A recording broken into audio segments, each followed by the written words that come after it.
Suprabhat, myself, Dr. Balaram from the Department of Mechanical Engineering, Haldia Institute of Technology. Today, I am going to discuss on a very pertinent issue, an introduction to control charts. So here, an introduction to control charts. Once we are going through this particular chapter, we will automatically come to know these are the very points what we are going to learn from here. First of all, we will be able to understand the role of control charts in quality improvement.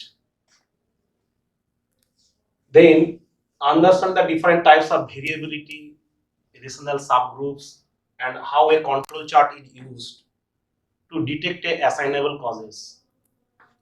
Understand the general form of the SWOT control charts and how to apply zone rules, that is Western electrical rules, electric rules, and pattern analysis to detect assignable causes.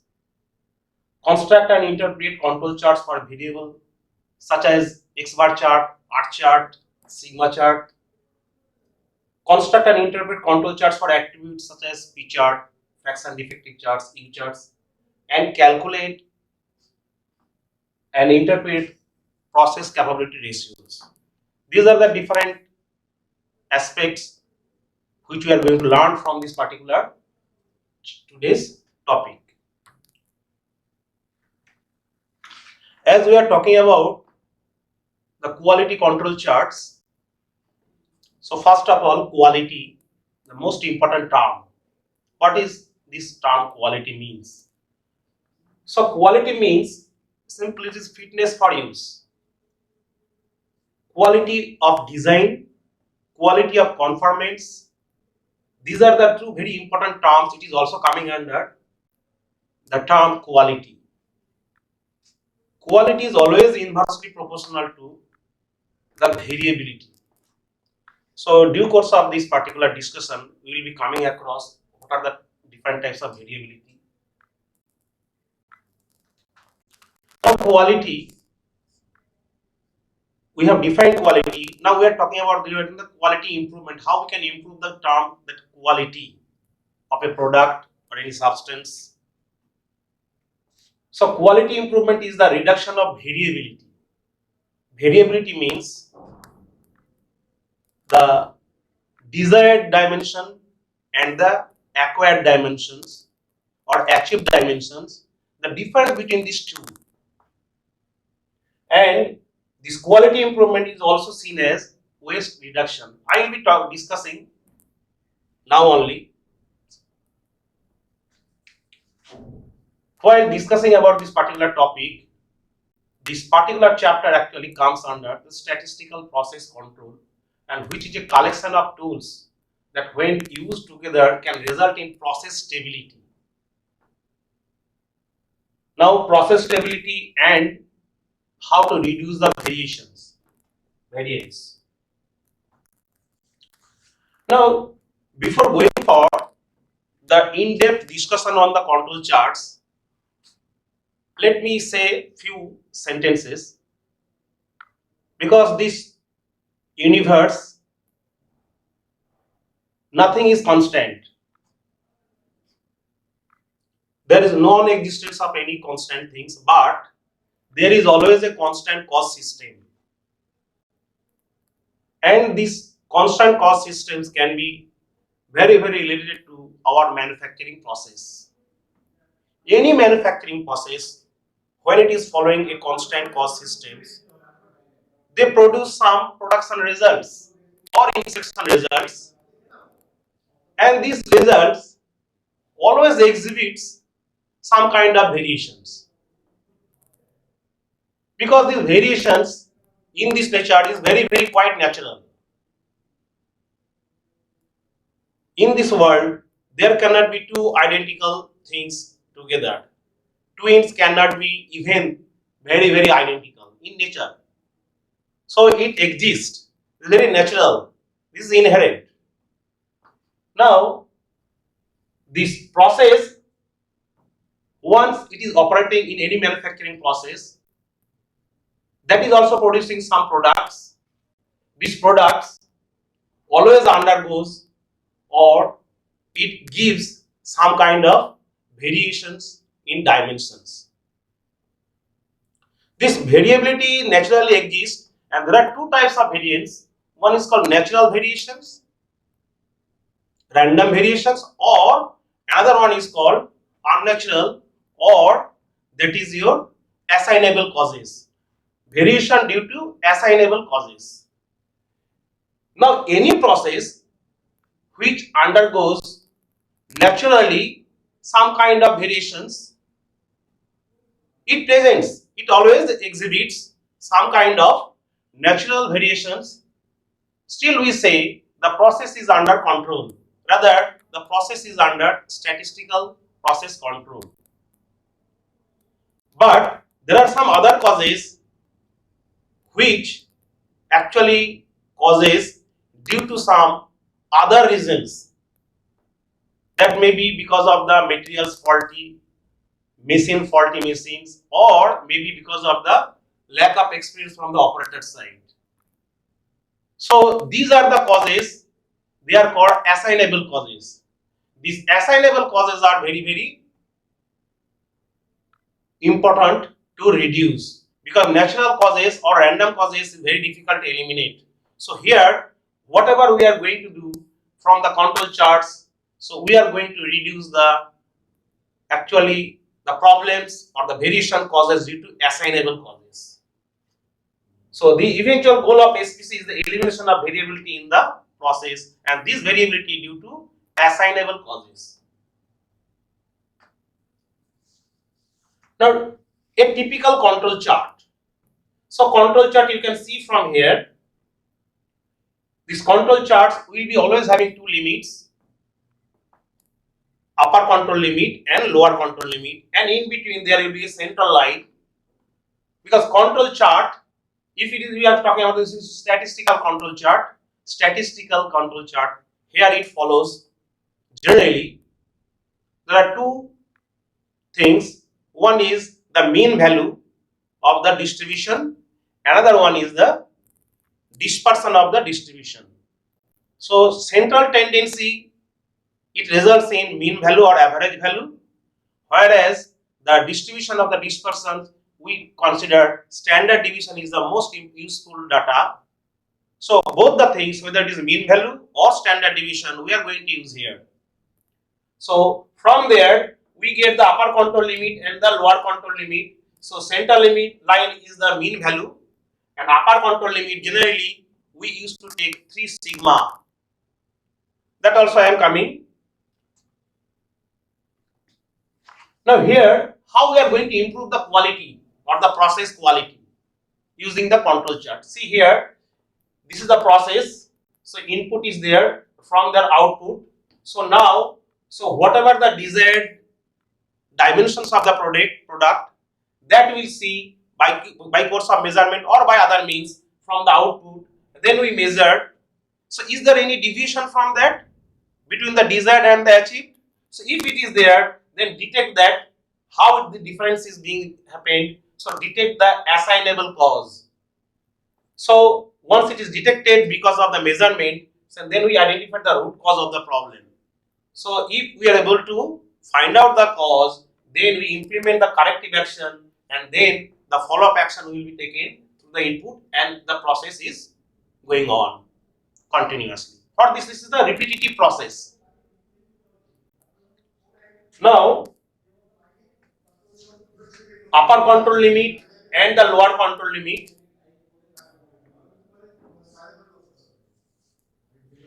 That I will be discussed once we go for the problem solutions. Now, there are important uses of the control chart. As we are talking about the control charts, so definitely it is very important to know. See, the most processes do not operate in a state of statistical control. Means there will be some assignable causes, and these assignable causes will give some kind of variations. Variability will be there. Now, how to see the concept, the routine and the attentive use of the charts will identify assignable causes. If it is there, then we will be able to identify by the application of this control chart. Variability will be reduced and the process will be improved, because the variability has to be reduced if not eliminated. That is to be ensured. Control chart only detects assignable causes. I just told you, because if there is some random causes, non-assignable causes, that is very difficult. Still we say this is under statistical control, but if there is assignable causes, that is to be detected and eliminated.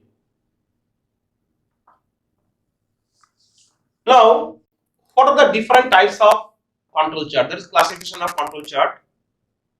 One is variable control charts, another one is attribute control chart. These variable control charts, these are charts applied to the data that follows a continuous distribution. That data exhibits or follow up the continuous distribution. Whereas for the attributes control chart, these are applied to the data that follow discrete distribution. The examples for the examples for this type of control chart, this is X bar chart, R chart, sigma chart. Whereas for attribute control charts, this actually data which cannot be directly measured, this quality character cannot be measured, which we only say is a defective or non-defective, good or bad, accepted or rejected, like this. Very difficult to measure. So we use the go and no go gauges. From there we get this data. Now, why these control charts are very popular? Simple. The operator or the supervisor, they are very master on that particular process. They actually follow all kinds of detecting the problems, reducing those problems, that the data or the dimensions. They do all the things. Still, there will be some existence of the variations. In naturally, it is very easy to say there is no problem, but there exists some problem. So that sort of problems can be reduced with the help of control chart. Though naked eyes, it seems there is no variations. So in that case, control charts are proven technique for improving productivity. How we can improve the productivity? By reducing the wastage, elimination of wastage. Rather, elimination of wastage, why? Because we are able to reduce the variations. Control charts are effective in defect preventions. Because how we can detect the defect? Due course of this, the graphical representation of the control charts, right? Because if the data falls outside the preview of the 3 sigma limits, or even there are so many ways that I will be discussing. So from there we can detect very well where the actually that variation exists and how it can be detected and how it can be eliminated. Control charts provided diagnostic informations. So snag rectifications or diagnostic preview, which we can take up this with the help of these control charts. Control charts provide information about process capability. The process capability, whether the process is capable to produce some kind of products which falls within the preview of the given specified limits. So there will be 2 limits. One will be specification limits given by the customers or the drawing table or the drawing room, and there are another limits, post-production phenomena, manufactured product.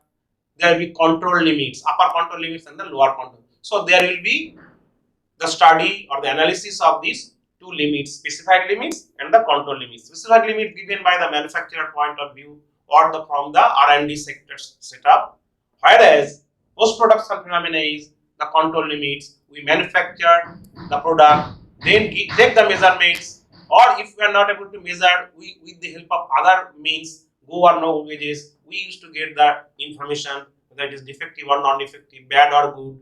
We get the data for the control charts or attributes. From there, we find out the process is naturally capable to produce those products or not. So specified tolerance and natural, that I will be discussing. So here, how to design a control charts. There are some specific examples that we need to discuss here. So from those dimensions, we can plot the chart. Here is the mean value given 74, and this is your upper control limit and lower control limit. Here this is sample number, and vertically this is the average diameter. So this can, you all are aware of these things.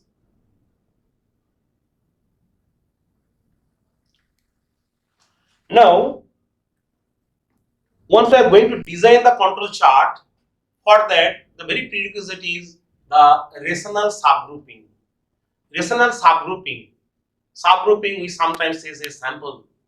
What will be the size of the sample size and sample frequency. So in case of the rational subgrouping, there are two things: between the subgroups and within the subgroups. The between the subgroups, if there is assignable causes are present between the subgroups, and this assignable cause is to be maximized. So here it is written very clearly: the sample should be selected so that the assignable causes are present. If it is present, the chance for the difference between the subgroups should be maximized, right? Whereas within the group, that assignable causes within a subgroup should be minimized. So homogeneity must be considered in case of a single subgroup.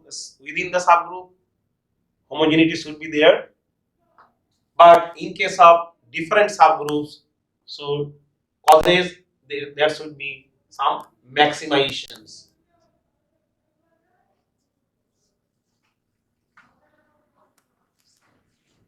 Now, how to construct the rational subgroups?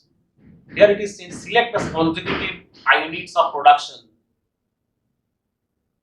So provides a snapshot of the process, which is very good at detecting the processing shifts. Processing shifts. Process means process mean, average value, mean value. Now select a random sample over the entire sampling interval. If you are going for very entire things of samples, then it will be time consuming, costly also. So we used to go for very random sampling, and this is very good at detecting in a mean has shifted or not, and out of control and then back in control, and the mean value is shifted or not, the process is out of control or process is under statistical control or not, that we can simply read from the control chart. So now analysis.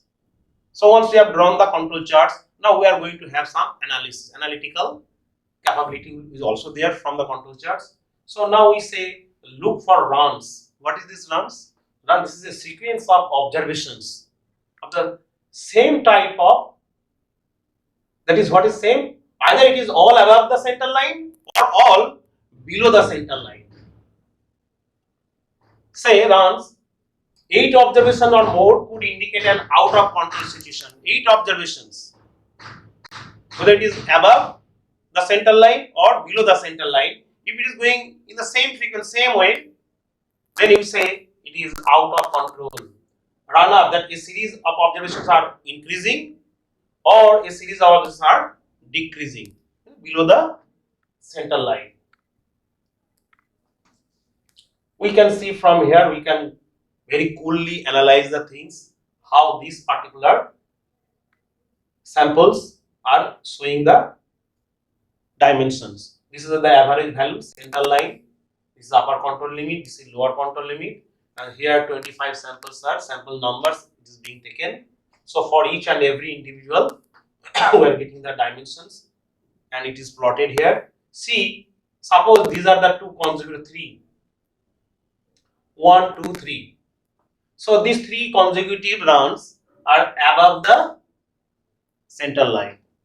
But we see from all the points of view, no particular sample is going outside the upper control limit or even the lower side of the lower control limit. So we say simply this is totally exhibiting statistical control. Process is under statistical control. The process is stable.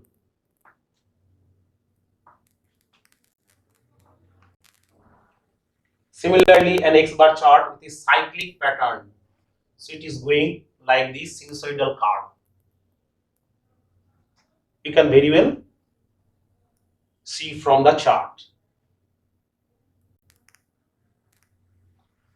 Now, if we go for that, from that frequency distribution or from the control charts, we know this frequency distribution is generally we used to assume that this particular chart or the frequency distribution, it follows the normal distribution curve. In that normal distribution curve, here there are the LSL and USL, lower specification limit and the upper specification limit. This is mu, mean value of the process.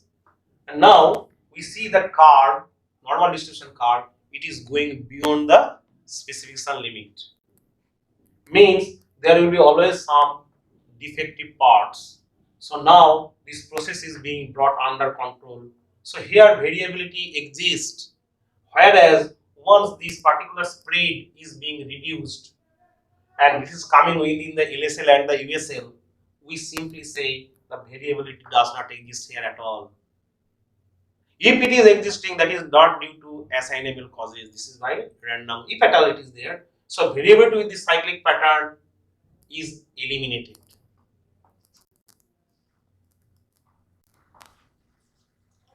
So here are some very specific rule, Western electric handbook rules.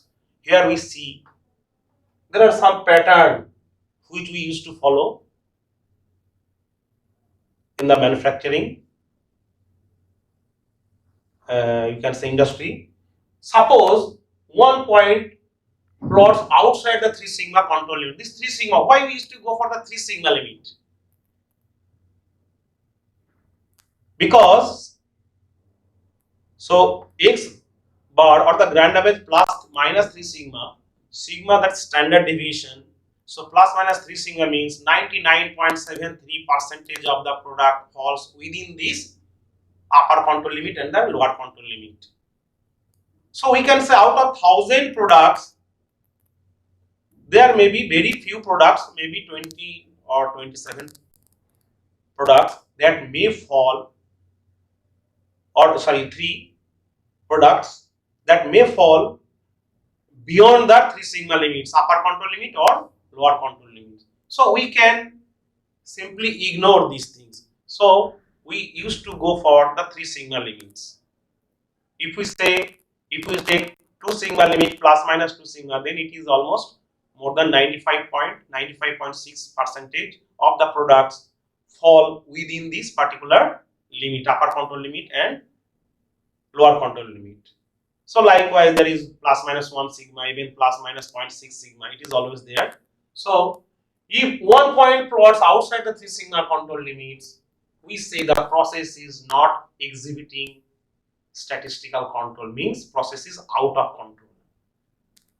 2 out of the 3 consecutive points plot beyond the 2 sigma warning limits, then also process is beyond control, means it is not exhibiting statistical control. 4 out of the 5 consecutive points plot a distance of 1 sigma or beyond from the central line. So these are the occasions, these are given in the handbook rules. If we follow these, then simply we can detect where the actually variability occurs. So we can detect it. So these are the things. So from that particular problem, all these charts are shown within the, so zone C and zone, this is plus minus 1 sigma, zone B plus minus 2 sigma, and zone A plus minus 3 sigma. So we can simply say from this chart we can critically analyze and detect the causes, and we can reduce the variations. So here we can simply calculate 3 sigma control limits, grand mean. These are the statistical means that we know.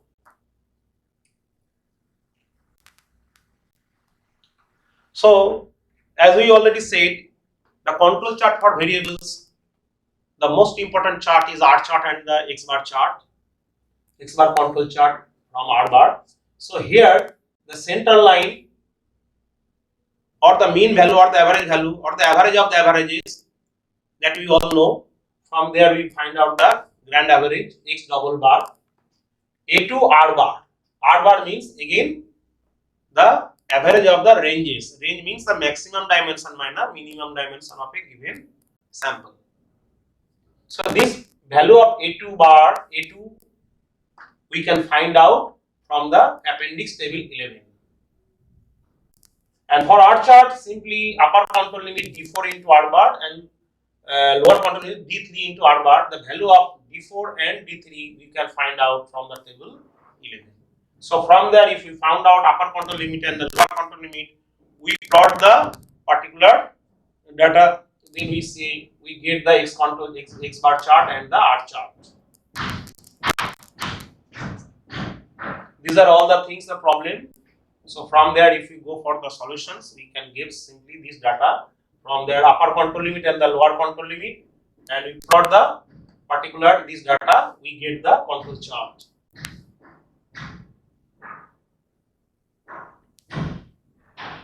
See, these are the actually control charts we get from the particular those values.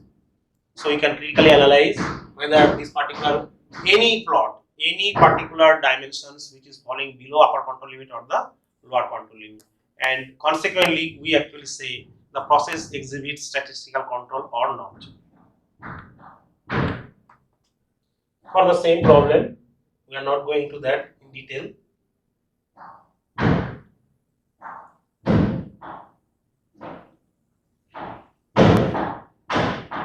Different types of problems are there. Now control charts for individual measurements. So in the last time I talked about rational subgrouping. What will be the size of the sample? So for that case, this is very important dimensions. So if the sample size is greater than 1, how this example talks about, these are the three important events which we can detect, which can in details we can discuss it.